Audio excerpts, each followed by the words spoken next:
అనంతపురం జిల్లా గుంతకల్లు మండలంలో ఓ అద్భుతం చోటు చేసుకుంది. మండల పరిధిలోని నాగసముద్రం కొండ ప్రాంతంలో ఉపాధి హామీ పనులు చేస్తుండగా ఓ శివలింగం బయటపడింది. పనుల్లో భాగంగా గ్రామంలోని చౌడమ్మ కొండపై ఖండిత కందకాల తవ్వకాల పనులను చేపట్టారు. ఈ క్రమంలో కూలీలు తవ్వకాలు చేస్తుండగా శివలింగం బయటపడింది. దీంతో కూలీలు శివలింగానికి పాలతో అభిషేకాలు నిర్వహించి ప్రత్యేక పూజలు నిర్వహించారు. చుట్టుపక్కల గ్రామాలకు సమాచారం అందడంతో శివలింగాన్ని చూడడానికి పెద్ద ఎత్తున ప్రజలు తరలి వస్తున్నారు. రంగారెడ్డి జిల్లా Rajendranagar circle PV Narasimha Rao express హైవేపై అక్రమంగా గంజాయి తరలిస్తున్న వ్యక్తిని ఎక్సైజ్ పోలీసులు అదుపులోకి తీసుకున్నారు. ఒడిశా నుంచి సుదీప్ జీనా అనే వ్యక్తి గంజాయి తెచ్చి హైదరాబాద్లో ఇతర ప్రాంతాలకు తరలిస్తున్నాడన్న పక్కా సమాచారంతో ఎక్సైజ్ పోలీసులు దాడులు నిర్వహించినట్లు తెలిపారు. అతని వద్ద నుండి సుమారు 11 కేజీల గంజాయిని స్వాధీనం చేసుకుని నిందితులను అదుపులోకి తీసుకున్నట్లు చెప్పారు. నిందితుడిని కోర్టులో హాజరుపరిచి అనంతరం రిమాండ్కు తరలించారు. వికారాబాద్ జిల్లా కోత్రేపల్లి వద్ద రోడ్డు ప్రమాదం చోటు చేసుకుంది. డీసీఎం వాహనాన్ని ద్విచక్ర వాహనం ఢీకొట్టినట్లు స్థానికులు చెప్పారు. ఈ ప్రమాదంలో ద్విచక్ర వాహనదారుడు మృతి చెందినట్లు తెలిపారు. సమాచారం అందుకున్న పోలీసులు ఘటనా స్థలానికి చేరుకొని మృతుడు ఎన్కేపల్లి గ్రామానికి చెందిన వ్యక్తిగా గుర్తించారు. ఈ ప్రమాదంపై పోలీసులు కేసు నమోదు చేసి దర్యాప్తు చేపట్టారు. కడప జిల్లాలో మద్యం అమ్మకాలకు అడ్డు అదుపు లేకుండా పోయింది. అట్లూరి మండలంలోని ఎస్ వెంకటాపురం సమీపంలోని కేఎంఆర్ వైన్ షాప్లో ఉదయం 8 గంటలకే విచ్చలవిడిగా మద్యం అమ్మకాలు చేస్తున్నారు. ఈ అక్రమ అమ్మకాలని ఎక్సైజ్ శాఖ అధికారులు పట్టించుకోవడం లేదని స్థానికులు ఆరోపిస్తున్నారు. ములుగు జిల్లా ఏటూరు నాగరం మండలం గోగుబెల్లి గ్రామంలో అకాల వర్షానికి వడ్లు కొట్టుకుపోయాయి. అమ్మడానికి కొనుగోలు కేంద్రానికి తెచ్చిన వడ్లు బస్తాలు వరదలో కొట్టుకుపోవడంతో అన్నదాతలు దిక్కుదోచని స్థితిలో ఉన్నారు. సరైన సమయానికి ధాన్యం కొనుగోలు చేసి ఉంటే ఈ నష్టం జరిగేది కాదని ప్రభుత్వం తమను ఆదుకోవాలని రైతులు ఆవేదన వ్యక్తం చేశారు. వికారాబాద్ జిల్లా పరిగిలో బీజేపీ జిల్లా అధ్యక్షుడు కొప్పుల రాజశేఖర్ రెడ్డి తమ పార్టీ నాయకులతో కలిసి ఆందోళన చేపట్టారు. పట్టణంలోని పలు వ్యాపార దుకాణాల నేమ్ బోర్డులపై కరాచీ బేకరీ, చైనా బజార్, పేషావర్ లాంటి పేర్లను తొలగించాలంటూ డిమాండ్ హెచ్చరించారు. ఈ విషయంపై పరిగి పోలీస్ స్టేషన్లో కొప్పుల రాజశేఖర్ రెడ్డి మోమరం అందించారు. అవసరమైతే తమ కుటుంబ సభ్యుల పేర్లు లేదా భారతదేశానికి సంబంధించిన పేర్లు పెట్టుకోవాలని సూచించారు. శత్రు దేశాలకు చెందిన ప్రాంతాల పేర్లు పెట్టుకోవడం సిగ్గుచేటని, ఆ పేర్లను వెంటనే తొలగించాలని ఆయన డిమాండ్ చేశారు. శ్రీ సత్యసాయి జిల్లా పుట్టపర్తిలో స్టూడెంట్ మిస్సింగ్ స్థానికంగా కలకలం రేపుతోంది. ఉదయం చంద్రిక అనే 10వ తరగతి విద్యార్థిని ఈ నెల 11వ తేదీన రాత్రి ఇంటి నుండి బయటకు వెళ్లి కనబడకుండా పోయింది. తల్లిదండ్రుల ఫిర్యాదు మేరకు పోలీసులు కేసు నమోదు చేసి బాలిక ఆచూకీ కోసం గాలిస్తున్నారు. హైదరాబాద్లో నకిలీ విద్యా సర్టిఫికేట్ల విక్రయాలను చేపట్టిన ముఠాను సౌత్ ఈస్ట్ టాస్క్ ఫోర్స్ పోలీసులు గుట్టురట్టు చేశారు. కన్సల్టెన్సీ పేరుతో మోసాలను కొనసాగిస్తూ యువత భవిష్యత్తును నాశనం చేయడానికి ప్రయత్నం చేస్తున్న ముఠాపై పోలీసులు ఘాటుగా స్పందించారు. ఎడ్యుకేషన్ కన్సల్టెన్సీ పేరుతో ఈ నకిలీ దందాను నిర్వహిస్తున్న మహమ్మద్ ముజీబ్ హుస్సేన్ను పోలీసులు పట్టుకున్నారు. మాసప్ ట్యాంక్లోని ప్రభుత్వ పాఠశాల వద్ద నకిలీ సర్టిఫికేట్లు విక్రయిస్తున్న సమయంలో ముజీబ్ హుస్సేన్ను రెడ్ హ్యాండెడ్గా పట్టుకున్నారు. ముజీబ్తో పాటు నకిలీ సర్టిఫికేట్ కొనుగోలు చేయడానికి వచ్చిన నాసీర్ను కూడా అరెస్టు చేశారు.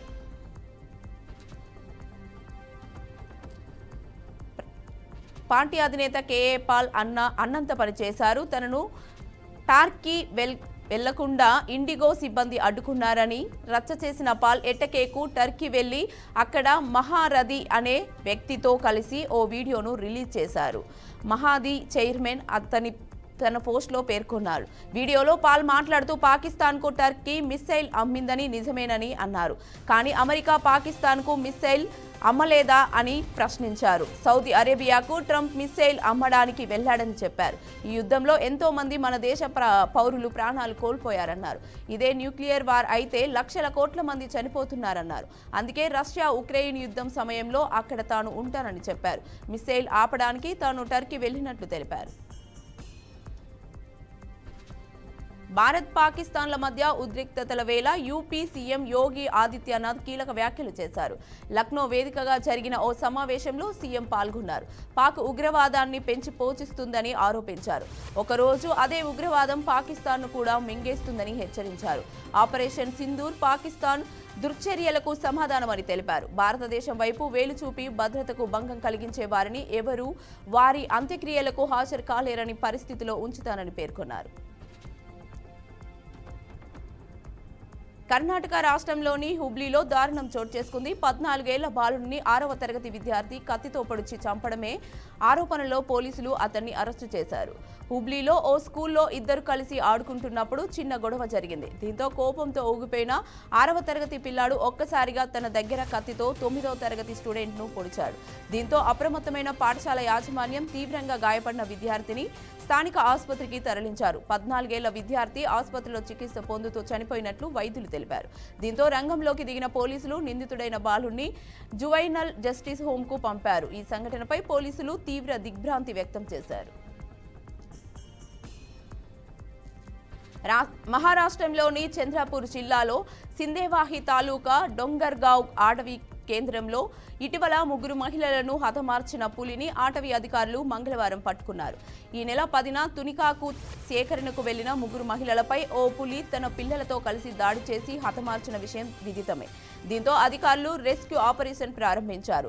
ట్రాప్ లైవ్ కెమెరాలు అమర్చి 62 మంది సిబ్బందితో గాలించారు.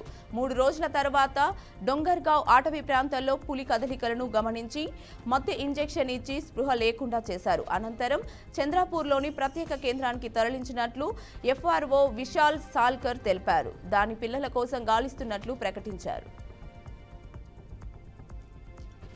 జమ్మూ రాజౌలి జిల్లాలోని సివిలియన్ ఏరియాలో పేలని అనేక షెల్స్ ను ఆర్మీ అధికారులు కనుగొన్నారు.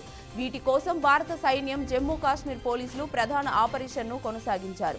అన్ని ప్రత్యేక పిరంగి గుండ్లను గుర్తించి నాశనం చేయడానికి సెర్చ్ ఆపరేషన్ చేపట్టారు. ఇందులో భాగంగా రాజౌరి జిల్లాలో అనేక పిరంగి గుండ్లను కనుగొన్నారు.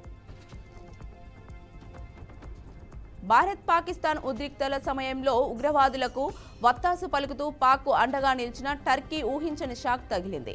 ఆ దేశం నుంచి అత్యధికంగా దిగుమతి చేసుకునే యాపిల్స్ పై ఇప్పటికే భారత వ్యాపారులు బ్యాన్ విధించగా మరో పెద్ద వ్యాపారంపై కూడా ప్రభావం పడింది. ఉదయ్పూర్లోని పాలరాయి వ్యాపారులు పాకిస్తాన్కు మద్దతు ఇస్తున్నారని పేర్కొంటూ టర్కీ నుంచి పాలరాయి దిగుమతులను బహిష్కరిస్తున్నట్లు ప్రకటించారు.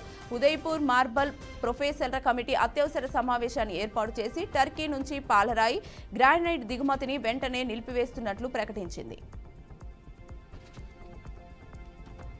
గ్రీస్లోని క్రీట్ దీవి సమీపంలో భూకంపం సంభవించింది. రిక్టర్ స్కేల్పై భూకంప తీవ్రత 6.3గా నమోదైనట్లుగా German research centre for geosciences తెలిపింది. అదేవిధంగా భూకంపం 83 కిలోమీటర్ల లోతులో ఉందని అధికారులు పేర్కొన్నారు.